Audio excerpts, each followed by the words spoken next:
Welcome to another hauntingly good episode of Some Good Tea, where we drink some tea and we share some tea. I am your host, Katie, and this week I have a special returning guest who will be joining us. Let's jump into the episode. I have a returning guest. Oh no. Where? I don't see them. He's right there. Right here? Yeah. This is gonna be so horrible for an audio medium. Yeah.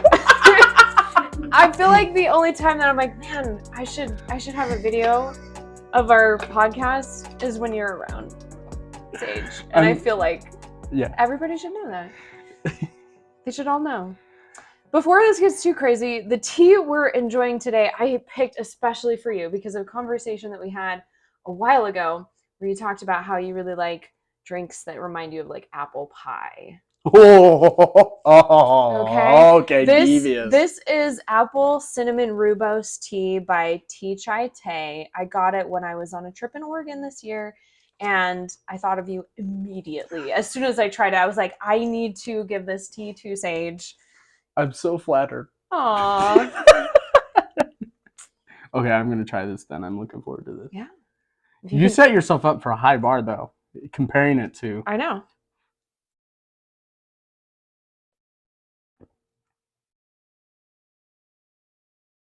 Oh, there it is. Uh-huh. It's like subtle. It comes in a little bit. You gotta get. There's layers. There's layers to it. Oh, you can really smell that vanilla. Yeah. Mm-hmm. Mmm. Mm-hmm. Mm. I told you you'd like it. Mm. Yeah, you're right. And you know what? I had a stomachache coming here. Yeah. Oh, my tummy feels a lot better. Been cured instantly. Yeah. And I can totally see the bits of sugar in the bottom. Oh, that's not bits of sugar. So this is a loose leaf tea. Oh, delicious. I want to snort it. Never mind. Well, that's little bits of apple. Ooh, I want to lick it. Well, I mean, you could. But yeah, this is a loose leaf tea. I'm using a new diffuser that I got. It's so cute. Oh, it's a little D20. It has a little D20 on it. This diffuser is by D&T is the tea company. Oh yeah. I also have some tea from them. They're wonderful, and it's a little metal diffuser. It has a cute little D20 on it, and it's great for loose leaf tea. So you can put quite a bit in it, and I need large diffusers for my teapot. You want to know why this is an effective diffuser? Because no matter how hard you try, you'll never fail at making tea because there's no one on the die. It's true. There is no one on that die. So only critical successes. Fail. You will never fail. This whole month, we're doing special episodes for Halloween. Sage loves Halloween. I love Halloween. So much. I'm so excited. It was so hard for me to decide, like, okay, which Halloween thing should we talk about? And I haven't talked about monsters yet. I've been dying to talk about monsters. So that's what we're going to be talking about today. Before we get into that, though. Yeah. Another option she was going to have was irrational fears. Hey, it's a good one. I do need to do that one. One of my very rational fears is going through the car wash. We've talked about this. I have a follow-up. No. I took the car to the car wash. Was it today? No, it was like Tuesday. It was like a couple days ago. Okay. Yeah, I was fine. Yeah, seriously. Like, I'm tempted to text you every single time I wash my car. Because every single time now I think about, like, oh man, Sage is scared of this. I figured out specifically what it is. Yeah. It's the social pressure. Because there's like a line. Because there's the line, and then there's the attendant that's like signaling you through, and they're like, go this way. Yeah, exactly. And I'm like, tire goes off or something. I feel like Luke trying to hit the Death Star. I'm like, I gotta hit this very precisely, and when you can't see it, you just have to have faith that you're lined up. Yeah, use the attendant, Sage. Use the attendant. Like, yeah, Sage. Yeah. Yeah, and it works 100% of the time if you follow instructions. Yeah. But I'm a stubborn jerk. Oh no. No, it was fine. I'm glad, like, you're slowly getting less. Do you feel like you're getting less scared of the car wash? No. Because the social pressure will always be there. It will always be there unless you go, like, I don't know, like stupid early in the morning or something. But the attendant's always there. They're still there. Yeah. Yeah, like spraying the bug stuff. No, leave those. I'm saving those for later. It's a protein. Gross. Speaking of monsters. Speaking of monsters, you get to roll the dice first. Do you want to roll my solid wooden dice or my solid metal Well, I dice? have to weigh my options, clearly. Okay, well, obviously, one's going to be significantly heavier than the other. Mm-hmm. I'm sniffing it. I don't know why. Because it's wood? It is? Please don't lick my dice. No! Get that apple taste on it. Gross. I got a good feeling about the wood. 14, average. 14. No, Almost. it's not average. Almost. It was close to average. So, what is a monster that you will never be able to take seriously? Oh. What is a monster that I'll never be able to take seriously? Whether it's in a movie or like a haunted house or just like that you see on a TV show or a book. Oh, it's that's a monster you just hard. can't, like, no matter what that monster does, however it's portrayed, you're just like, you don't got it. Oh man, I have never thought about this. I know. I'm drawing a complete blank. Have I stumped you? Yeah, already? a little bit. Yeah, I'm so opinionated on everything You but are. this, right? I have more opinions on car washes than monsters. That's fair. They're pretty scary. You know what? Godzilla. Really? I can't get the image of a Japanese guy in a rubber suit destroying Tokyo. I mean, what a fun job, though. I know. Well, and that's part of it, too, is I wish I was that guy. Yeah. Like, put you in a cool rubber suit, and they're like, here's this, like, city that we built so that it looks like you're huge. Please knock down the buildings. That would be so fun. Yeah. Don't give me like a rec room. Give me a rec city. Yeah, exactly, right? Do you think that guy ever went home to his wife and she's like, "Hi, Eddie, how was your day at work?" And he's like, "Oh, it was awful." What happened? I got to destroy a miniature town all day. Oh, my life is so hard. They made me retake it 4 times. The soup was so hot and sweaty. Gross. Okay.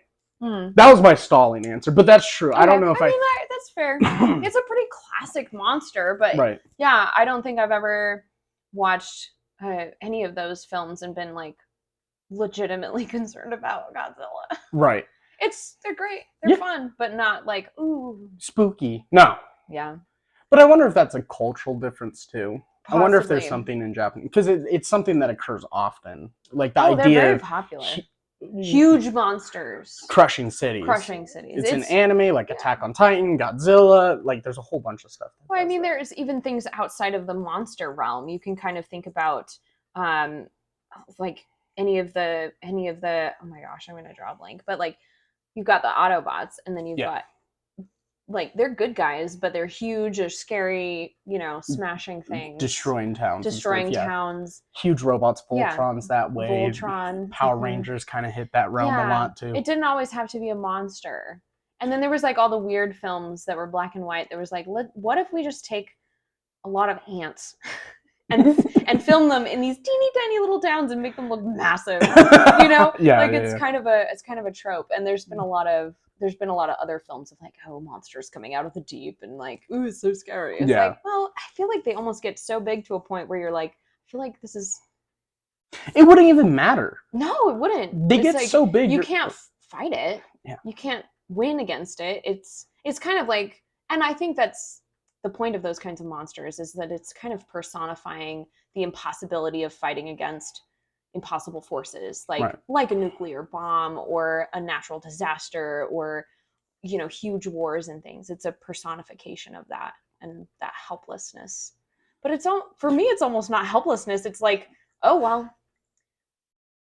Man, you're digging way deeper than I could ever with Godzilla. Because you're taking it seriously. That's and true, you're talking about that, and I'm actually taking it seriously. And I'm like, maybe there's a chance that would mean. Wow. Or you said this to stall, and it's real for you.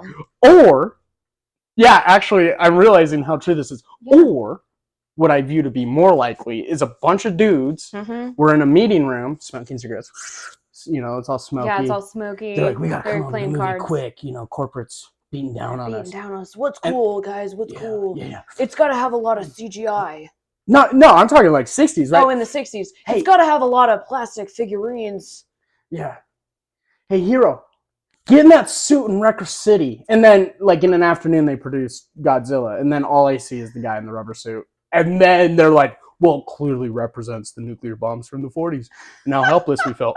But I don't buy it. I think they just wanted to wreck a city. I mean, wouldn't you? What a great idea for a rec room. Yeah. Right? Like we've all seen that. I feel like the next step is like, okay, get people like claw hands and set them loose in a room with a bunch of buildings that are human-sized so they can knock them over and feel like Godzilla. That would be so much fun. That would be so much fun. You could have little people, little tiny mini figs, you know? That would be so fun. Yeah, I'm just trying to think how you would make that work cost-wise. I mean, if you did cardboard for the city. Yeah, it would all be like cheap stuff to like smash, because it also needs to be satisfying to smash. Yeah. And so if it's like actual wood and you hit it with your hand, that's not gonna hurt your hand.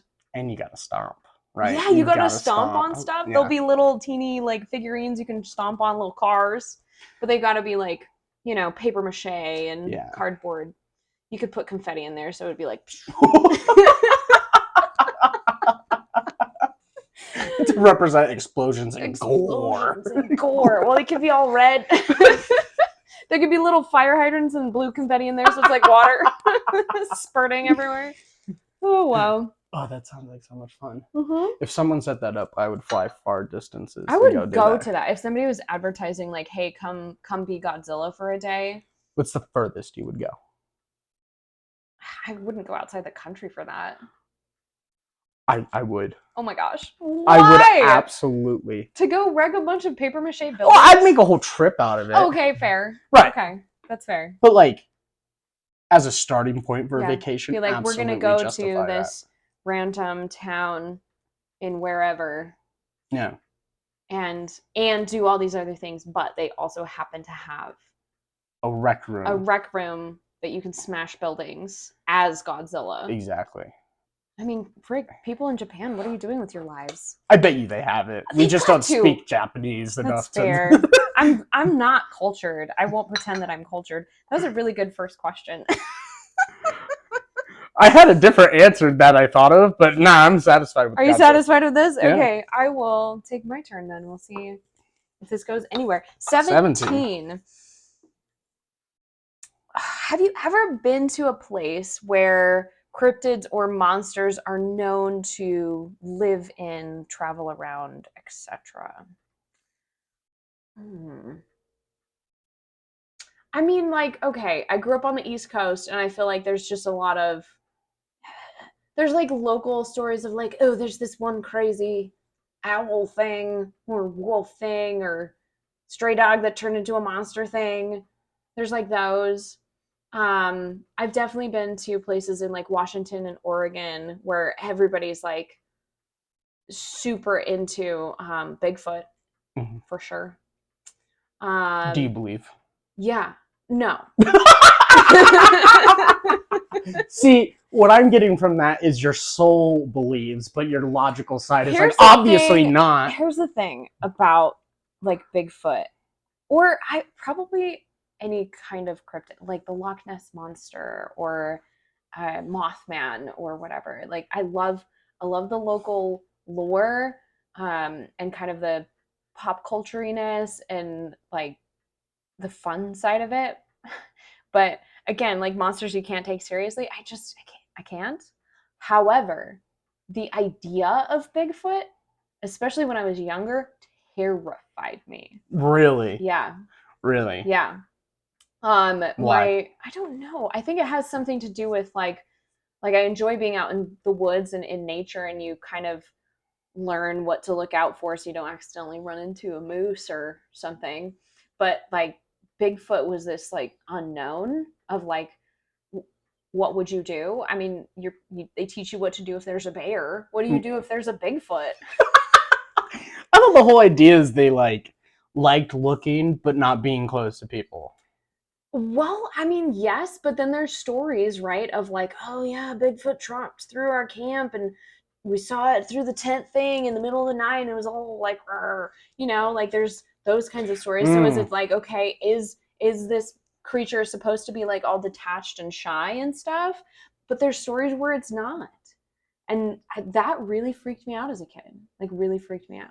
See, that's interesting because I'm from the desert where forests just don't exist. You can see for miles, and it's just like, nothing can sneak up on me now. Why would there be a big hairy man in the middle of the desert anyways? He's just carrying a branch and tries to hold still as he like gets closer and closer. Well, and the idea of like the forest being scary is not a thing, right?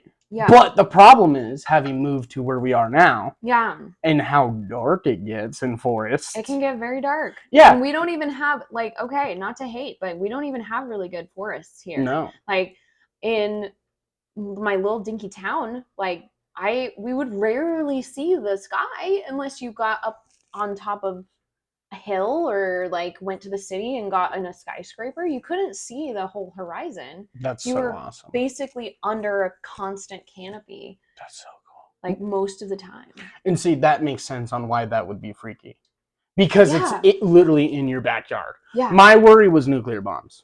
Oh gosh. Well, yeah. I'm from Vegas, so like, not in my backyard, like right? Nuclear waste just everywhere. Like, oh gosh. Stupid. No. That's really funny. But we don't I didn't understand why people were afraid of forest or like cautious about forest. Because I see like movies and it's like, oh, it looks so pretty. There's a whole bunch of trees and it's green. And that's kind of the thing. It's like both alluring and beautiful, and you know, like you go into the woods on even just like a little hike and you're just like taken by just nature. It's wonderful. And then there's little bits where you're like, yeah, but what if? Right. You know, you lose the trail for a second or something, or the sun starts setting and getting darker and darker and you can't see super, super great anymore. And there's just a little bit of like, was that like a squirrel behind me, or did it sound like something bigger? Right. There's always just a little bit of almost that animalistic fear of, I got to be on high alert. Right. So I love the forest. I love the outdoors. I love the mountains.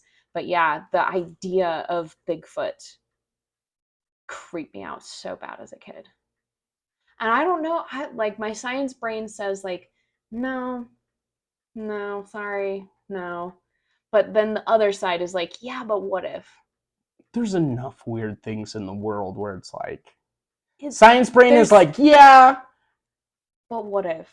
But like, yeah, maybe. Yeah, but maybe though. Maybe. Yeah. Right. Yeah. So I've it's not really an answer to that question, but like I've been to places where the potential was there to have maybe an experience. But I haven't personally had an experience. I've definitely been in places where there's reported sightings and you know, that type of thing. I usually would avoid it because I was very much scared of Bigfoot. And there's also the, like, you don't want to be dumb, like, being out in the woods because bears. Like, There's also real things in the woods. There's also real things that are legitimately scary, like moose, guys. Oh, man. I honestly would probably take Bigfoot over a moose. If I could see one coming and there's Bigfoot over here and there's a moose over there, I'd be like, hey, buddy. Hey, Bigfoot, you and I. Yeah, we're friends now. I almost feel that way between bears and moose because depending on the bear. Moose mean. Yeah. They're mean. But again, coming from the desert, you're like, oh, that's a funny deer. They do have real cute squishy noses. They get squishy noses and they got the big old antlers, and then you're like, oh, they're also like 9 feet tall. They're super on aggressive. 4 legs, and you're like, oh, super fast, super big, and they have like once they decide they're gonna kill you, that's about how it goes. Yeah. With moose, never had any problems with moose for myself. But yeah, you give them a lot of space. My answer is skinwalkers in Native American reservations. Yeah, skinwalkers are creepy. I did a lot of night driving on lonely highways through reservations, and so like. Did you ever see anything? No, but it got real. There was some real dark out there, and real lonely. Yeah, I've heard some stories, and that's one that it's like, you know what, I'm not gonna test that line. I'm good. Yeah. Yeah, exactly. I'm just going to drive right through. Also, the reservation cops are no nonsense. You just keep moving. You just keep on moving. No. So, question number 7. Oh, this is good. There are a lot of well-known monsters and cryptids throughout history and pop culture in America. Do you know of any less well-known or popular monsters that you particularly like?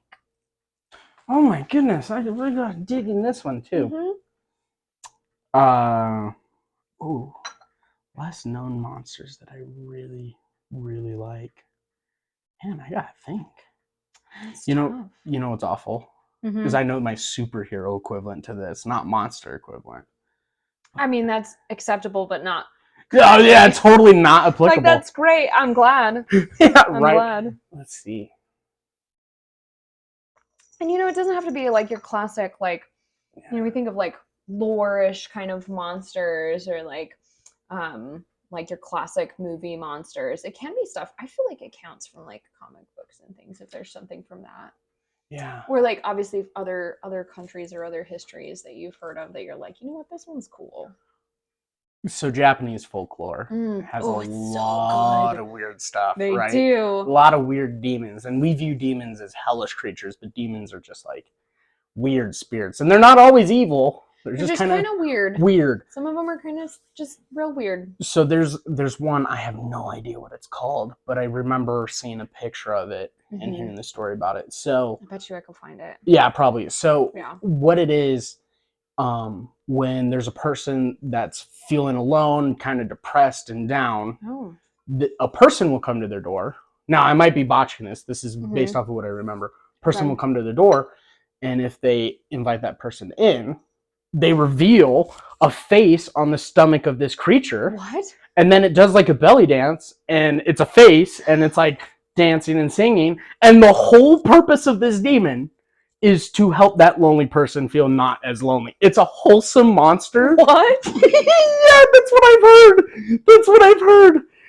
I love this thing. It's so weird. I don't know if... Let's see if I can pull it. Okay, so Let's see if I can pull it. If that came to me in my house, like if I was, you have a rough day at work or whatever, it's been a crappy week, you come home and you're like, ugh, you're just going to eat your feelings by downing a tub of ice cream or whatever.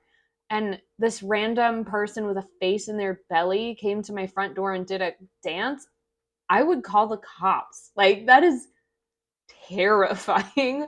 But that concept is so funny. Okay, all right, hold up. Did you find it? I really want to know hang the on, name of this thing. It sounds I want to make legit. sure it actually does.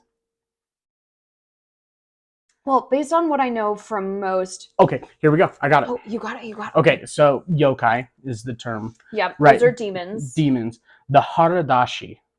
Oh, okay. All right, you want to see this picture? It's awful. I want to see this picture. This shows no. up. Yeah. Nope. Yep. But no, Sage. Okay, so no. Translation, the haradashi translates apparently to belly exposer. Rightfully so. Okay, so just a flasher. The habitat is old temples and homes, diet unknown, but has a fondness for sake. Okay. I mean, anybody with a face like that in their belly would definitely need to be drunk. Yes, and so would the recipient. Yeah.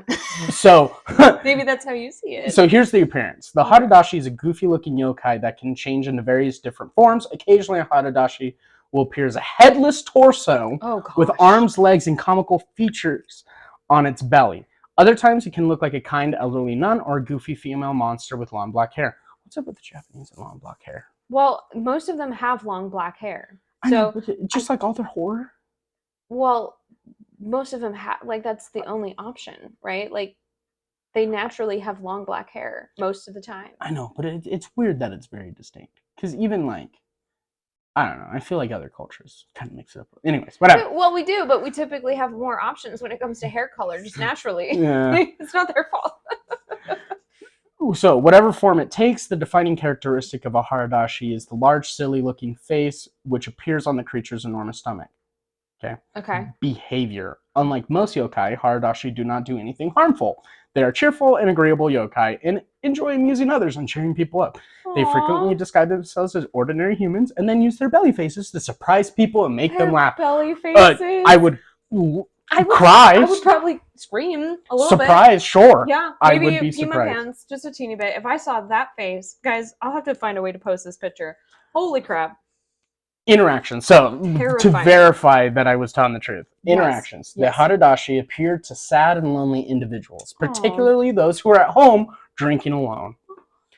They're out there just helping all the alcoholics and the winos. Yeah, exactly. To have a buddy. But it's not as nice as I made it sound like. I thought they went to the door. No. They Haradashi will just slip into these people's homes to cheer them up. Okay, hang on. Let's like imagine this, right? You're just completely wasted. Yeah. Long day at work. Yeah. You're probably a Japanese salary man. You've been having a crap week. Wife took the kids. Yeah, it's been bad. Right. It's been You're thinking about Godzilla and how there's a guy that got paid to be in a rubber suit. And why couldn't you have had that job? Exactly. Maybe she wouldn't have left you. And you're completely wasted out of your mind. Yeah. Reality is beginning to slip. Drugs. And then this woman appears and you're like, weird, but I might be down. And then she starts belly dancing and then there's a face on her stomach.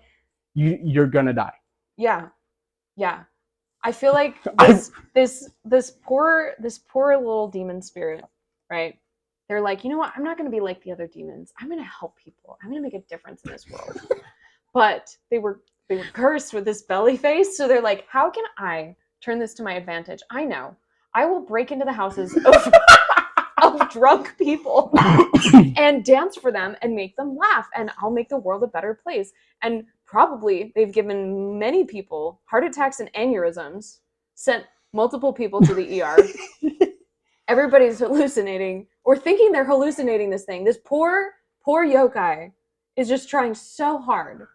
They're having a hard... And that's why they love sake. Because they're trying to cope. Because they're all... Oh my gosh, it's poetic. We cracked the case. It's poetic because they're sad and lonely. Because the people they go to cheer up are like, what dying. The F? And they die because they're scared. Oh.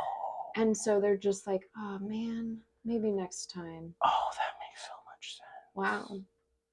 Oh my. So the haradashi. By the way, the source is yokai.com. So if it's wrong, if any Japanese listeners are like, that's not right. For the 4 of you who are listening. If any of you are Japanese, that's the website. That's just what I've been told. He just looked it up on his phone, guys. I saw him do it, which I'm grateful for because now I feel more educated. I love this new monster so much. I wanted to have a friend. I feel so worried about him. Like, okay, guys, if the haradashi appears to you, don't freak out. Don't have a heart attack. Just sit down and be like, you know what? I'm going to be friends with this guy because he's just as lonely as I am. Yeah. I'm having a real hard time getting the eye boobies out of my head. That was rough. You guys should definitely look up a picture. It's pretty rough. I'm going to describe the picture that they have. Well, because it's a normal person torso.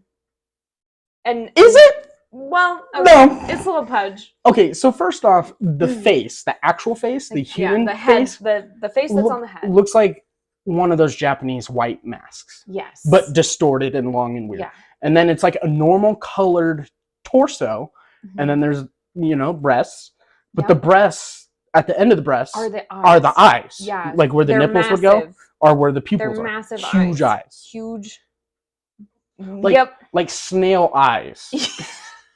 Right? And then there's a nose that runs from in between the breasts. And then the belly button is just this gaping, smiling mouth. So, again... No, people have died when they've seen this. So, back to our point. You're drunk and alone, and this appears into your house unwarranted? Yeah. Yeah, you're dead. You know why there's no haradashi in the United States? Second Amendment, baby. Oh, no. There was a couple, there's a couple that came over. They immigrated. Everybody's immigrating. Tried to make a better life for themselves. We're trying to make a better life. And you know what? We'll probably find some sad people here. America seems like a depressing place. Like, let's go to cheer them up. They got killed within the first 5 minutes of being here. Like, yeah, it didn't last long, for sure. This is a tragedy. I know. I'm really sad now. And they're just doing their best. They are. There's so many of these demons that are nasty and mean or creepy or just weird. This guy's like the umbrella one. Oh my gosh. This guy's just trying to help people out and is oh, it's sad. I'm super glad you shared this monster because I really like it. I pulled that out of the depths of my mind. Yeah, you did. Because another thought was like flying spaghetti monster you have. Oh my gosh, I love the flying spaghetti monster. If people don't know what that is, you're living under a rock. It's 2023. Get your crap together. I'm gonna roll this dice and see what other weird monsters we can talk about. 12. I don't know. Ooh. Okay, I need your feedback on this. Okay? All right. Is a ghost a monster? Is there a difference between a cryptid and a monster? What makes a monster and a fantasy creature not a monster, etc.? Well, you know what? We got some hot takes, but go ahead. This is your question first. I don't feel like a ghost is a monster. Okay. I feel like you could have a ghost of a monster. You know, somebody kills the Haradashi, comes back as a ghost. That's a ghost of a monster. But before he got shot by an American, he was a monster, right? Okay, so I feel like ghosts are ghosts, monsters are monsters. You got to be dead and able to pass through walls, spirity kind of thing to be a ghost, and you have to have a physical form, I guess, to be a monster. Okay. And not dead, or at least like undead count. I feel like as monsters, zombies, things like that. A cryptid and a monster. A cryptid is like it's like your Bigfoots. It's like your Mothmen. Like they could be a monster, but there's a big question mark. Right? Where it's like, okay, this might be real. It might be malicious. It might not. It could be just a misunderstood natural phenomenon. But like there's lots of question marks with cryptids versus a monster that's like the Haradashi, right? Where we can say, okay, this is its lore. This is what we understand about it. This is the stories about it. Some people might think that they're real. Some people might not, but there's not those like question marks of like, is the intent malicious? Is it a living animal real in this world, or was it just part of like a story kind of thing? I think that's the difference for me for like cryptids and monsters. Okay. And fantasy creatures and monsters, like, I think it depends on where you're pulling your fantasy creatures from. Because if you pull them from like history and stuff, if you go far enough back, almost everything was a monster. Right? Like unicorns would eat people. Yeah. Right? But then everyone gets mad when Voldemort eats one. I know, right? He's just getting revenge. Yeah. We don't know his family history. Yeah, there's some of the ancient lore that talks about like unicorn-like creatures or things that we would call a unicorn being like predatory monsters. Yeah. So I feel like if you go far enough back, if you take a fantasy creature from like pop culture now, if you go far enough back and follow its history and how it's changed in different cultures or different settings, it basically becomes a monster if you go far enough back. And so I guess the monster side is where it's predatory. It's usually malicious. It's aggressive. It's out to get you. Yeah. You know, it's different. It might be ugly or scary or that type of thing. But I don't know. Those are my thoughts on those. Lines get real blurry sometimes. See, I can vibe. I get it, but I come from a different perspective. Which is great. I look at the monster manual. Oh, and guys. There's unicorns and there's ghosts and zombies and monsters and humanoids. Yes.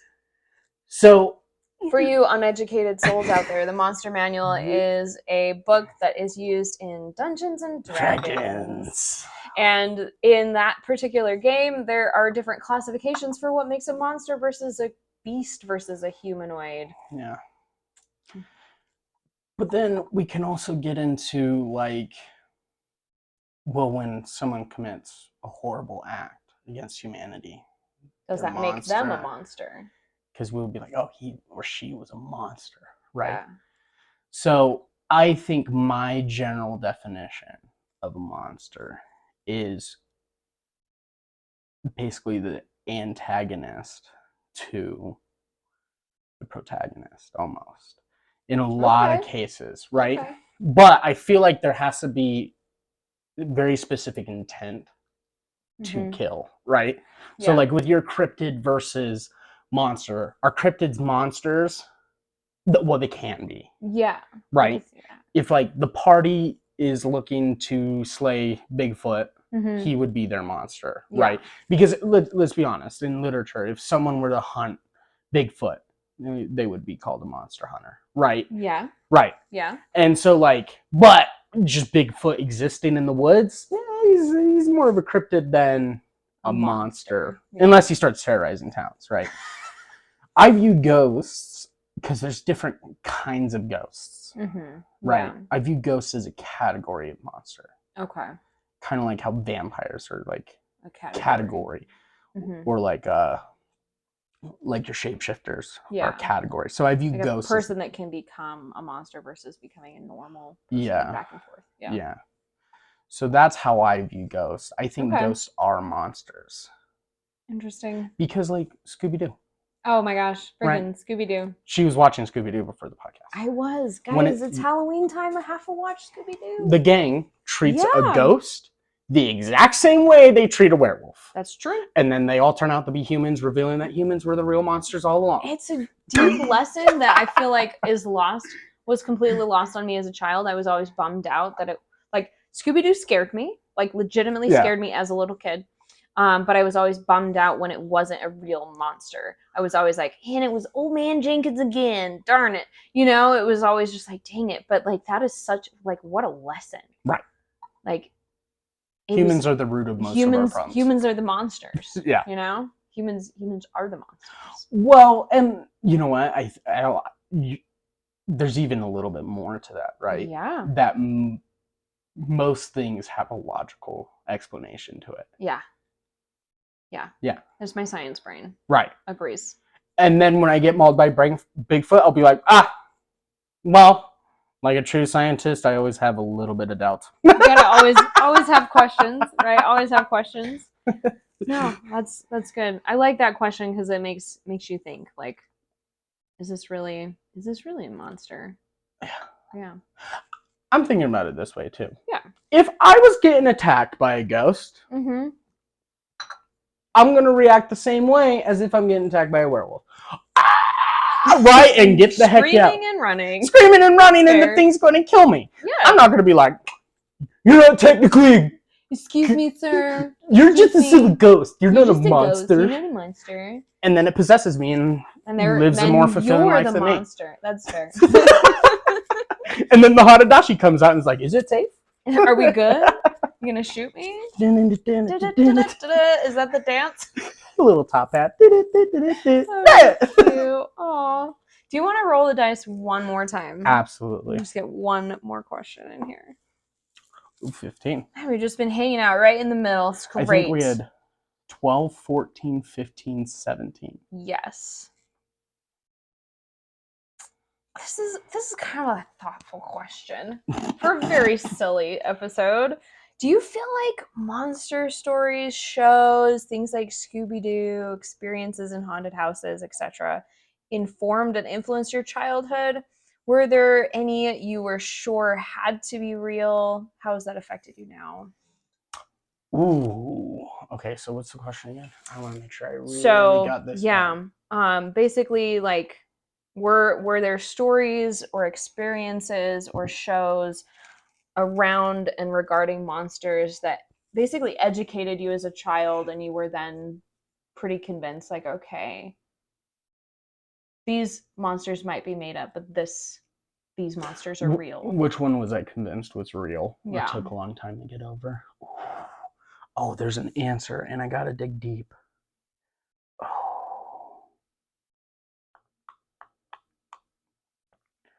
Oh, man.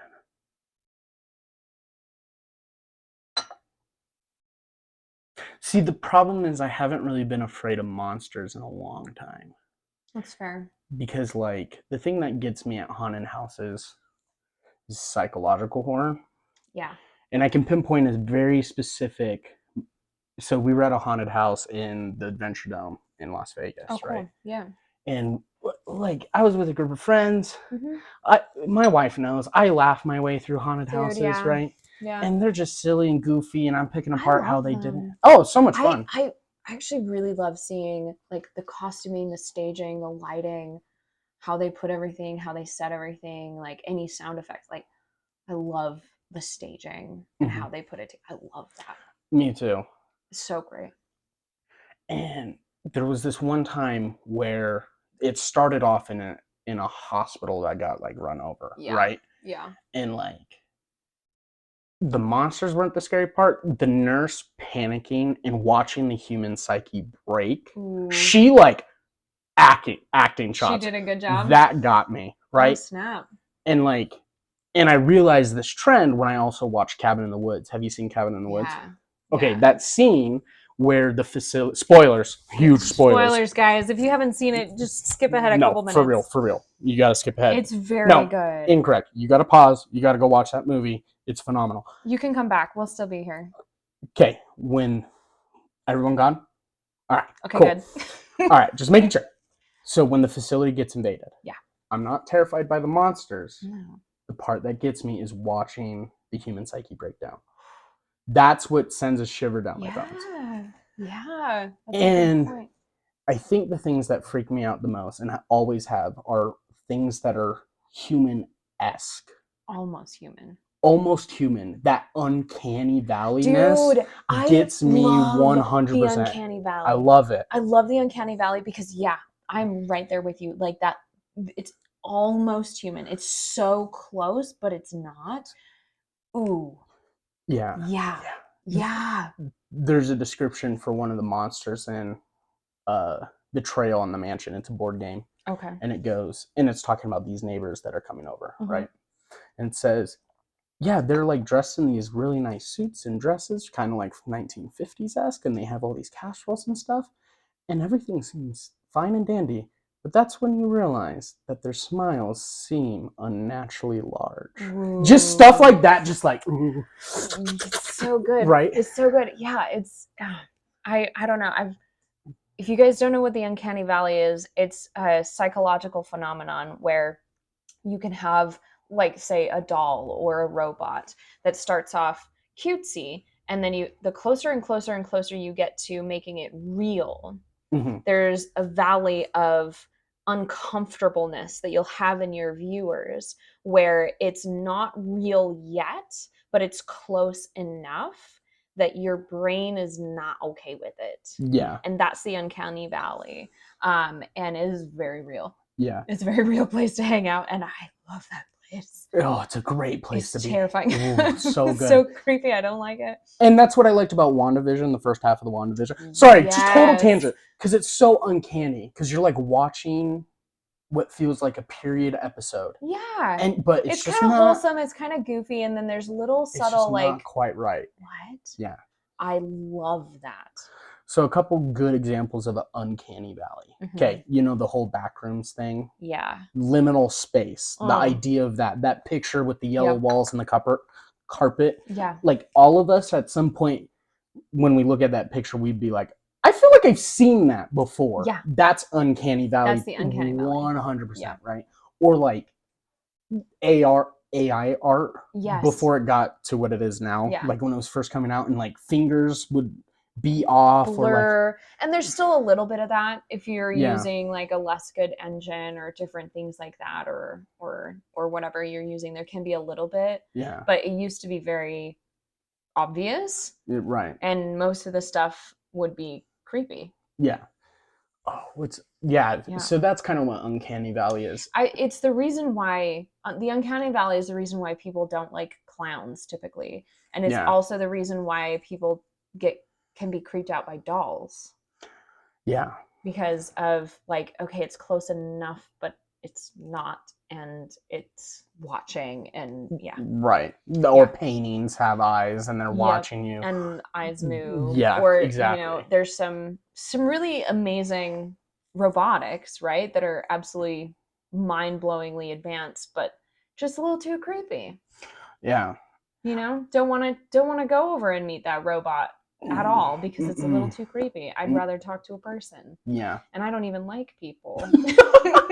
But I like being alive more. Yeah. Right. Exactly. I know that doesn't quite answer the question. I don't know. I think reflecting on it, I think I was just too skeptical of monsters as a kid. Yeah. Because, like... To be like, okay, could this one, maybe this one, maybe the Loch Ness, maybe aliens. Yeah, no. Never. Okay, Loch Ness. I could totally...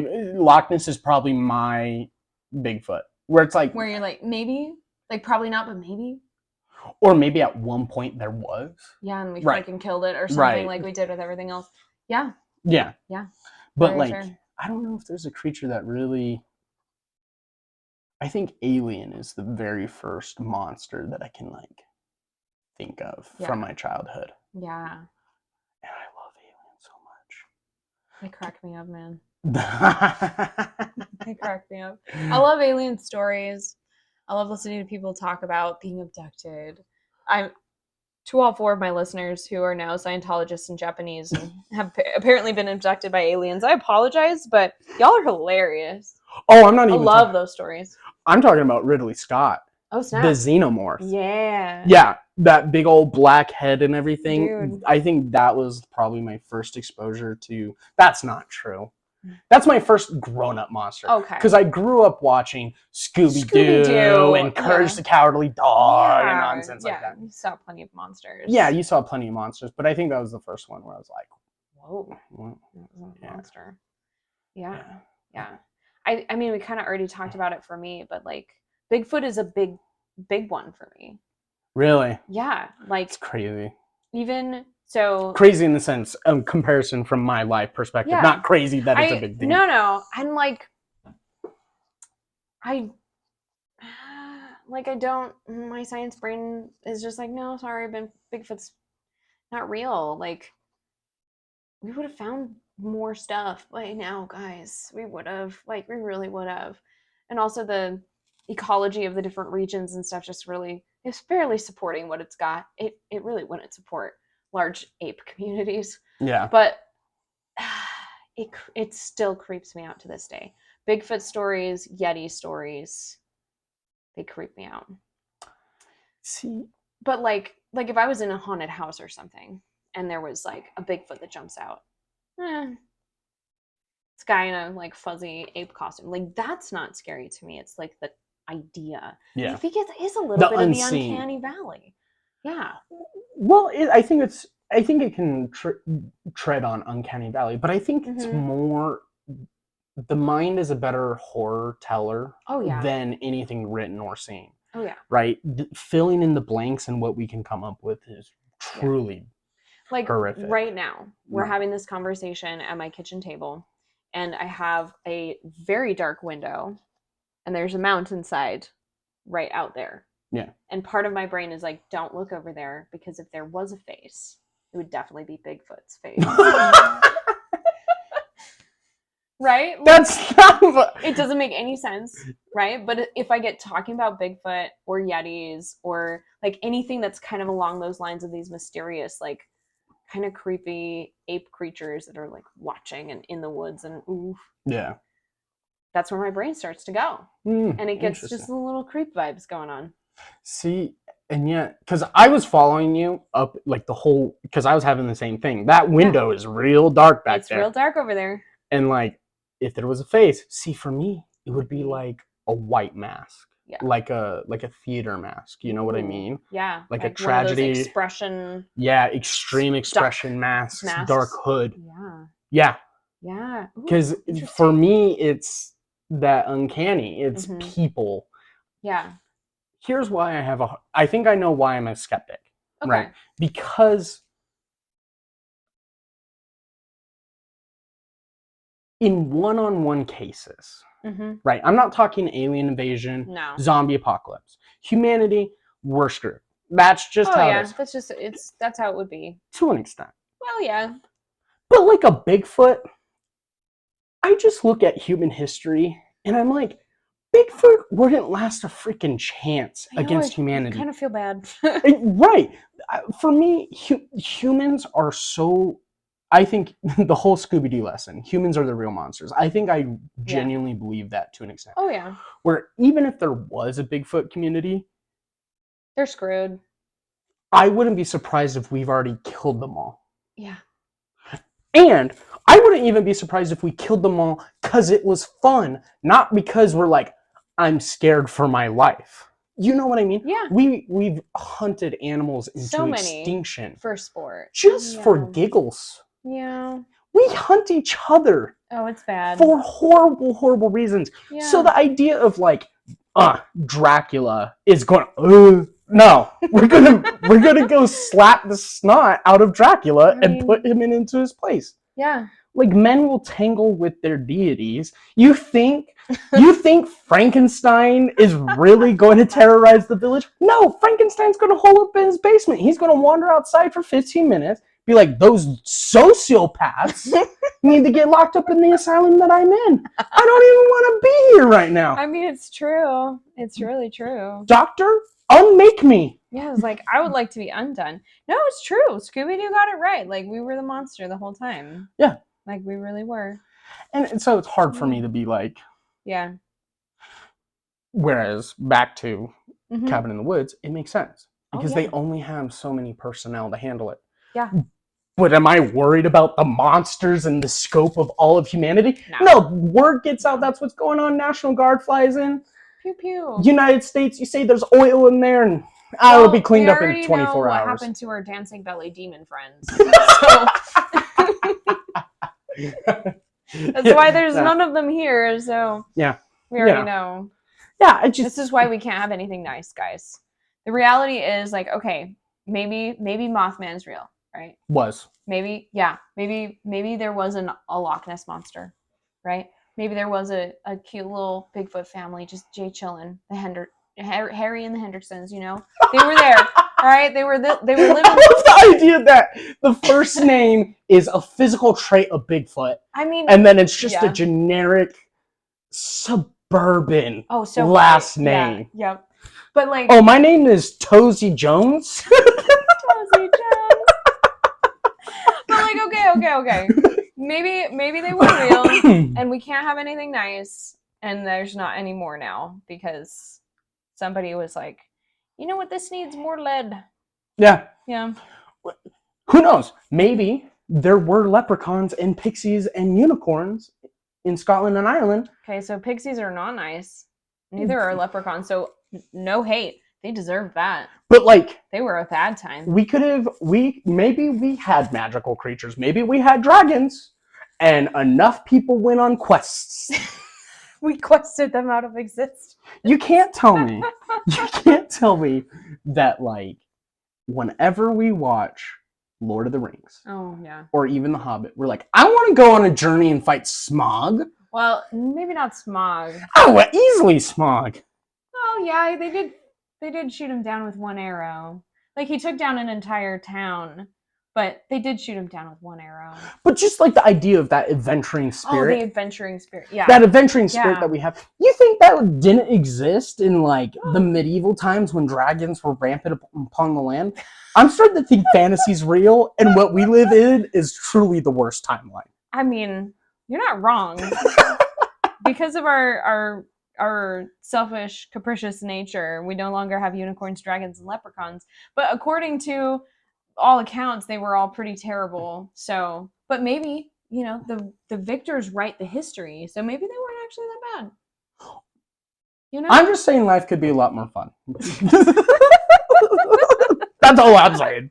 Maybe magic was real and we killed it. We couldn't have nice things, and it got taken away, and now we're in timeout.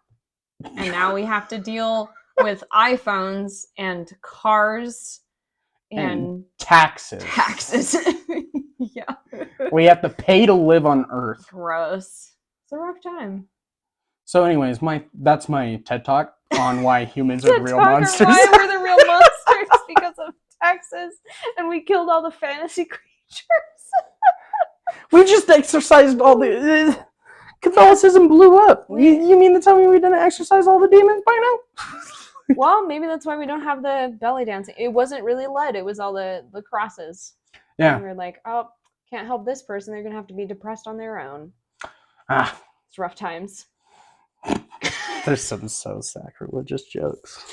Oh, let's not go there, shall we? We've already insulted our all four of our Japanese Scientology alien abduction listeners. Let's not insult them also because they're Catholic. I was going Christian in general, but fine. Anyways, I don't know. That's a whole nother thing. But yeah, humans were their own monsters. Humans were the monsters the whole time. Like Zoe Scoob. We could have simplified this a long time ago, man. Oh, shoot.